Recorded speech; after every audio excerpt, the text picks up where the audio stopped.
Bienvenue à tous les curieux. J'ai un bon conseil aussi, gueule de chiotte. Arrête de me prendre pour je sais trop quel pétard. Et arrête de penser avec ta trique parce que personne va se tailler de se bled tant que cette affaire ne sera pas réglée.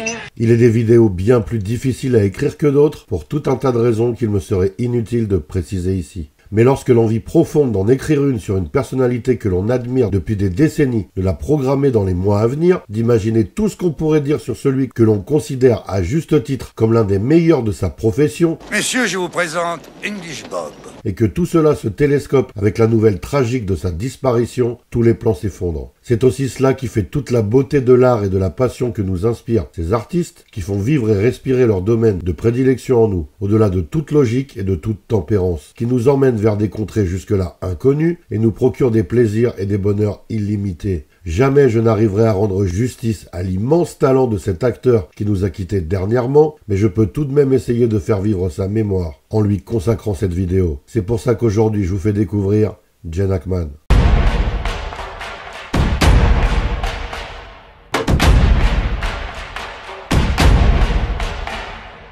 Eugene Alan Hackman, de son vrai nom, est né à San Bernardino, en Californie, le 30 janvier 1930 et il nous a malheureusement quittés très récemment car son corps a été retrouvé sans vie dans sa maison de Santa Fe le 26 février 2025. Colosse d'1,88 m, il s'engage dans les Marines à 16 ans en montant sur son âge. Il y est notamment opérateur radio et finit cet engagement avec le grade de caporal. Après plusieurs petits boulots, il se tourne de manière tardive, alors qu'il a déjà la trentaine, vers le métier d'acteur. Et après avoir fait de la figuration en incarnant un policier sans être crédité au générique, dans Le Maniaque à la mitraillette en 1961, il joue à Broadway, mais aussi dans le film Lilith de Robert Rossen, aux côtés de Warren Beatty en 1964. En 1966, il est dans Hawaii de George Roy Hill, puis l'année suivante, il explose littéralement en enchaînant 4 rôles, dans les films Chef de patrouille de Christian Nyby, Banning et A Covenant with Death. Mais il devient surtout Buck Barrow, le grand frère de Clyde incarné par Warren Beatty, dans le chef-d'œuvre d'Arthur Penn, Bonnie and Clyde, avec aussi Faye Dunaway. Il obtient ce dernier sur insistance appuyée de Warren Beatty, qu'il avait côtoyé sur Lilith, et sa performance est saluée. En 1968, il est le lieutenant Walter Brill dans Le crime c'est notre business, une adaptation du roman The Split, écrit par Richard Stark, et appartenant à la série Parker, héros de plus de 20 romans qui fut interprété tour à tour par Lee Marvin, Michel Constantin, Jim Brown dans cette adaptation-ci, Robert Duvall, Peter Coyote, Mel Gibson dans Payback, Jason Statham et bientôt Mark Wahlberg sous la direction de Shane Black. En 1969, il achève la décennie à nouveau avec 4 films. La Mutinerie, La Descente Infernale, Les Parachutistes arrivent de John Frankenheimer et Les Naufragés de l'espace de John Sturges. À la télé, durant cette période, on l'a aussi vu dans Les Accusés, Les Envahisseurs et Les Espions notamment. En 1970, il a le rôle principal du film Je n'ai jamais chanté pour mon père aux côtés de Melvin Douglas, puis en 1971, il fait littéralement sensation en incarnant l'inspecteur des stupéfiants de New York, Jimmy Doyle dit Popeye, aux côtés de Roy Scheider, dans le chef-d'œuvre de William Friedkin, French Connection, qui revient de manière quasi documentaire en étant filmé caméra à l'épaule sur les lieux mêmes de l'action, mais aussi parfois spectaculaire, notamment via sa course-poursuite dantesque entre une voiture réquisitionnée conduite par Hackman et un métro aérien où s'est réfugié Alain Charnier, présumé cerveau de la filière française sur la traque de trafiquants de drogue français à New York. Le film est un carton absolu, tant public que critique, et rapporte plus de 50 millions de dollars au box-office pour un budget inférieur à 2 millions. Il remporte par ailleurs de nombreux prix, dont 5 Oscars, 3 Golden Globes et 2 BAFTA. Gene Hackman remportant la récompense du meilleur acteur dans les 3 cérémonies, bien que Friedkin était opposé à son engagement pour le rôle. Fun fact, le personnage d'Henri Devro, dont la voiture sert à transporter de la drogue entre la France et les États-Unis, est inspiré du présentateur vedette Jacques Angelvin, condamné à 6 ans de prison pour cette affaire, et qui a aussi inspiré au réalisateur Gérard Houry le film Le Cornio, comme je l'ai déjà précisé dans ma vidéo sur Top Capi. La même année, Hackman était aussi dans Les Charognards et Femmes de médecins. En 1972, il multiplie encore les apparitions, notamment dans Carnage, Cisco Pike et l'excellent film catastrophe L'aventure du Poséidon, qui lui vaut un BAFTA et où il partage l'affiche avec Ernest Borgnine, Roddy McDowall et Leslie Nielsen. En 1973, il est Max Millan dans le poignant L'épouvantail de Jerry Schwartzberg, Palme d'or à Cannes. aux côtés d'Al Pacino, et les deux acteurs y livrent une performance mémorable. 1974 est une nouvelle grande année pour Gene Hackman, puisqu'il est dans le chef-d'œuvre de Francis Ford Coppola, Conversation secrète, qui reçoit lui aussi la Palme d'Or, mais est également nommé à l'Oscar du meilleur film, finalement remporté par un autre métrage de Coppola sorti la même année, Le Parrain 2. Cette année-là, il joue aussi dans Zandy's Bride et Frankenstein Jr. de Mel Brooks. En 1975, il retrouve John Frankenheimer, mais aussi son rôle de Jimmy Doyle dans French Connection 2, la suite du Monument de Friedkin, qui voit cette fois le bourru et tenace flic new-yorkais venir traquer sa proie Alain Charnier, parrain de la French, directement chez lui à Marseille. Et cette prestation vaut un nouveau Golden Globe à l'acteur. Il figure aussi dans 3 autres films, La Fugue d'Arthur Penn, qu'il retrouve après Bonnie and Clyde, La Chevauchée sauvage de Richard Brooks et L'aventure de Lucky Lady de Stanley Donen. En 1977, il est dans La théorie des dominos de Stanley Kramer, avec aussi Candice Bergen et Richard Widmark, puis incarne 2 militaires, tout d'abord dans Un pont trop loin de Richard Attenborough, où il partage l'affiche avec Sean Connery, Michael Caine, James Caan, Anthony Hopkins,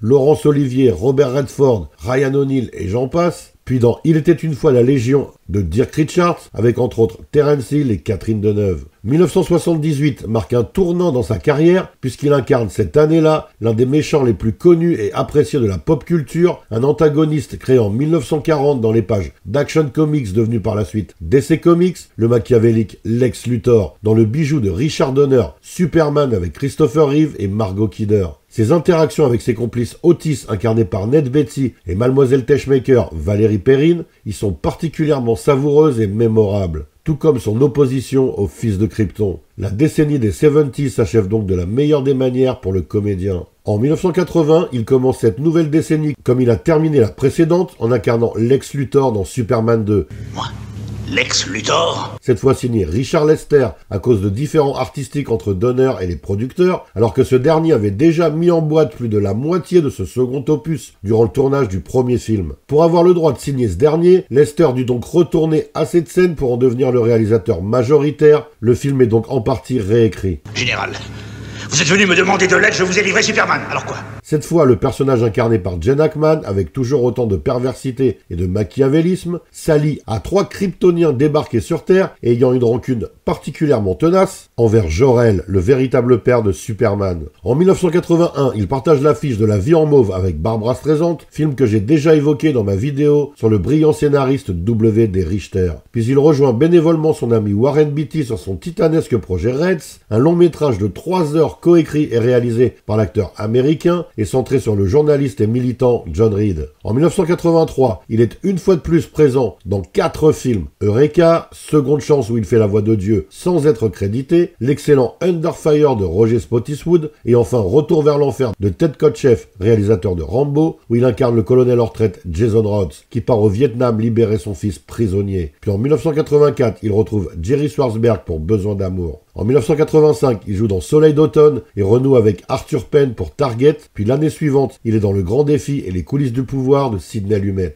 En 1987, il revient incarner Lex Luthor dans Superman 4 de Sidney J. Furie et joue également le ministre de la Défense David Bryce dans le chef-d'œuvre de Roger Donaldson Sens Unique, film auquel j'ai déjà consacré une vidéo. Gene Hackman, aux côtés de Kevin Costner et Sean Young, y incarne un rôle de salaud intégral, puissant et homicide qui deviendra sa marque de fabrique dans les années 90. En 1988, il est tout de même présent dans 5 films et pas des moindres, puisqu'il est dans Air Force Base 21 de Peter Markle, Split Decision, Une autre femme de Woody Allen, Pleine lune sur Blue Water, et enfin le monumental Mississippi Burning d'Alan Parker, où il partage l'affiche avec un autre grand acteur, Willem Dafoe. Il termine cette décennie l'année suivante avec l'actionneur Opération Crépuscule d'Andrew Davis. En 1990, il est dans Bon baiser d'Hollywood de Mike Nichols, Loose Cannons et Le seul témoin de Peter Yams. Puis en 1991, il joue dans Company Business de Nicolas Meyer et Affaires non classées de Michael Apted. En 1992, il est choisi par le grand Clint Eastwood pour personnifier le méchant charismatique Little Bill Daggett, ancien tueur devenu shérif corrompu d'une petite ville du Wyoming à la fin du 19e siècle, dans le western crépusculaire, multi-récompensé et acclamé de toutes parts, Unforgiven, ou en français Impitoyable.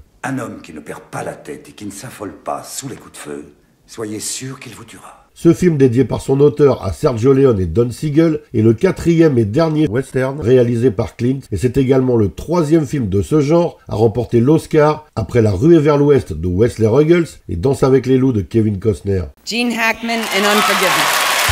De plus, il voit Gene Hackman gagner un nouvel Oscar, cette fois celui du meilleur second rôle masculin. En 1993, il entre pour la première fois dans l'univers de l'ancien avocat John Grisham en incarnant Avery Tolar, le mentor de Tom Cruise dans le trépidant La Firme de Sidney Pollack, adapté du roman éponyme de l'auteur, avec aussi Jen Tripplehorn et Holly Hunter. Il y est particulièrement juste dans le rôle de ce vieil avocat tout aussi corrompu que son personnage dans Impitoyable, mais aussi particulièrement faible, tourmenté et humain. On peut aussi le voir dans le western Geronimo de Walter Hill. L'année suivante, il personnifie Nicolas Earp, le père de Wyatt, dans le biopic de Laurence Kasdan Wyatt Earp, avec Kevin Costner qu'il retrouve 7 ans après Sens Unique dans le rôle titre. Puis en 1995, il est dans 3 films. Get Shorty de Barry Sonnenfeld d'après Elmore Leonard, USS Alabama de Tony Scott dans le rôle du commandant Frank Ramsey et Mort ou Vif de Sam Raimi. Vous devez être la gâchette la plus rapide de l'Ouest.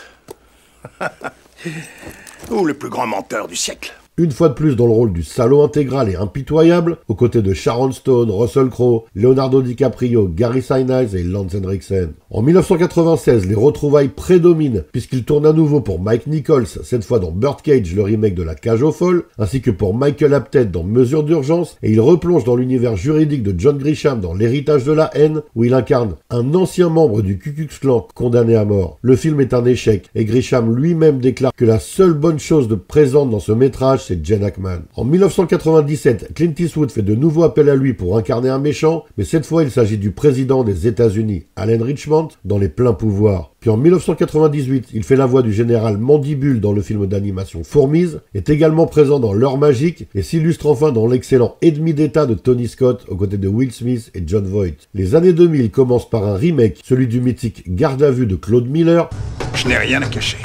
Avec Lino Ventura, Michel Serrault et Romy Schneider. Baptisé ici Suspicion et réalisé par Stephen Hopkins. Hackman y reprend le rôle tenu par Michel Serrault dans l'original, tandis que Morgan Freeman et Monica Bellucci complètent le casting. Il est aussi dans Les Remplaçants, une comédie se déroulant dans le milieu du football américain. En 2001, il enchaîne les projets puisqu'on le voit dans 5 longs métrages cette seule année. Beauté empoisonnée avec Sigourney Weaver, Braquage de David Mamet, Le Mexicain de Gore Verbinski avec aussi Brad Pitt et Julia Roberts, La famille Tenenbaum de Wes Anderson dans le rôle de Royal Tenenbaum, et enfin le haletant En territoire ennemi de John Moore. En 2003, il renoue pour la 3e fois avec l'univers de John Grisham, en apparaissant dans une nouvelle adaptation de l'ancien avocat devenu romancier à succès, Le Maître du Jeu. Dans cet excellent polar judiciaire, réalisé par Gary Fleder, il côtoie Dustin Hoffman, Rachel Weisz et John Cusack. L'année 2004 le voit incarner son ultime rôle, celui de Monroe Cole dans la comédie satirique Bienvenue à Mooseport de Donald Petrie, réalisateur de Mystic Pizza et Miss Detective. Gene Hackman choisit de prendre sa retraite d'acteur après ce film et nous laissera une carrière riche d'une dizaine de monuments du cinéma tels que Bonnie and Clyde, French Connection, Conversation secrète, Superman, Mississippi Burning et Impitoyable entre autres, où ses prestations furent très généralement saluées. Bref, un bien grand vide nous a envahis à l'époque où il a pris cette décision et ce dernier vient de se changer en un gouffre abyssal avec la nouvelle de sa disparition. Pourtant, Hackman était un artiste complet qui était aussi auteur, notamment aux côtés du plongeur, chercheur d'épave et documentariste Daniel Lenihan, avec qui il a signé 3 romans entre 1999 et 2008. Il a aussi œuvré seul, signant 2 autres romans, Payback at Morning Peak en 2011 et Poursuite en 2013. En France, nous avons eu la chance de le voir principalement doublé successivement par le grand Claude Joseph entre French Connection et Wyatt Earp, puis par Jacques Richard entre Le Grand Défi et Beauté empoisonnée.